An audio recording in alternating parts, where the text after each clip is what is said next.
फाल्गुन शुक्ल एकादशी व्रत कथा। धर्मराज ने कहा, हे भगवान, जब हमें फाल्गुन शुक्ल एकादशी की कथा सुनाइए।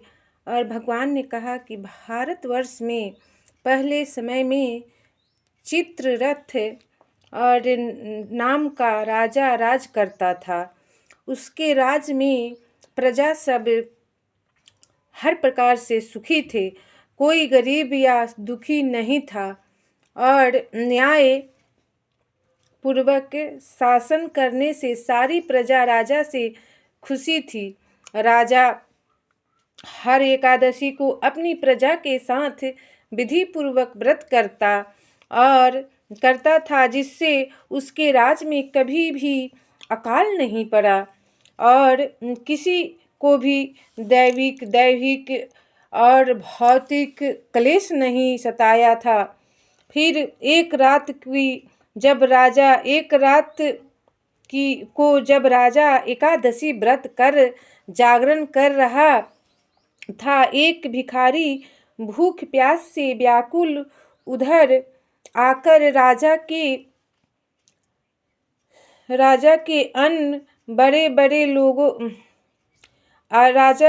अन्य बड़े लोगों के साथ बैठ गया और एकादशी की कथा सुनने लगा। सवेरा होने पर सब अपने घरों को चले गए और शिकारी भी अपने घर चला गया।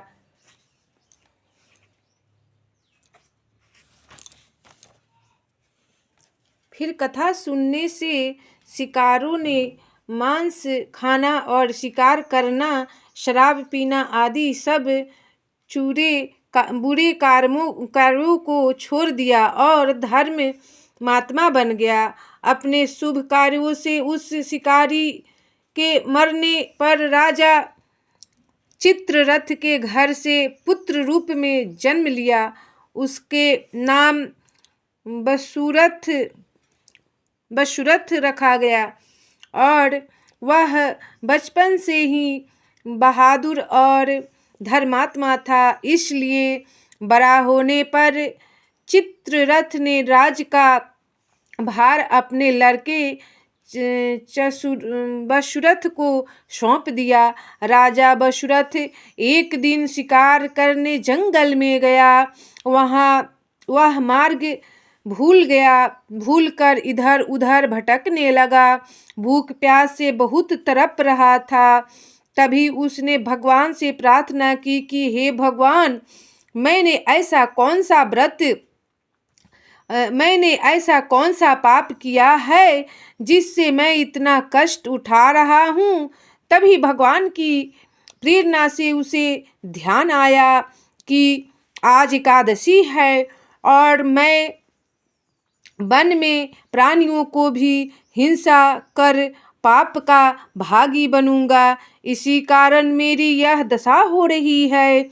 तब राजा ने भगवान से प्रार्थना की कि जब मैं कभी भी किसी जीव की हिंसा नहीं करूंगा, शिकार नहीं खेलूंगा, पापों से दूर रहते हुए धर्म का सदा आचरण करूंगा, राज्य की प्रजा को भी धर्म के मार्ग पर चलाऊंगा। ऐसी प्रार्थना करने पर वह कुछ आगे बढ़ा तो उसने देखा कि पास ही एक झरना है और वहां आकर उसने अपनी प्यास बुझाई और पेड़ की छांव में से सो गया। थकावट के कारण उसे गहरी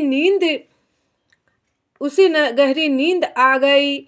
इसी समय इसका शत्रु म्लेच्छ राज का राजा अपने सिपाहियों के साथ उधर आ निकला और राजा को सोता देखकर उसने सोचा कि यह अकेला है, इसलिए इसे मारकर काम तमाम कर देना चाहिए। राजा बसुरथ तो देवी का इष्ट था।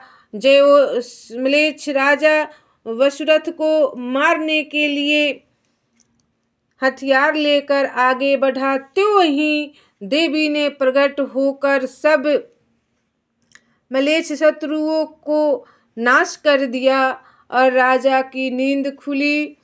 फिर तब उसने देखा कि मेरे शत्रु मरे पड़े हैं, इन्हें किसने मारा।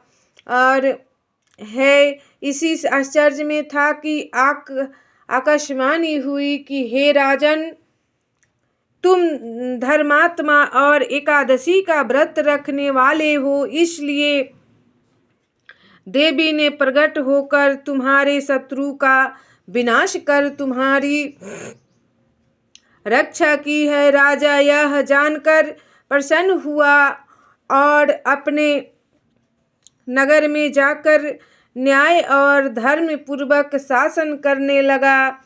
और इसलिए इस एकादशी का व्रत करने वाले को भगवान रक्षा करते हैं। धर्मराज बोले, भगवान इस व्रत का विधान क्या है, तब सो भी प्रकट करे। भगवान बोले, औले के पेड़ के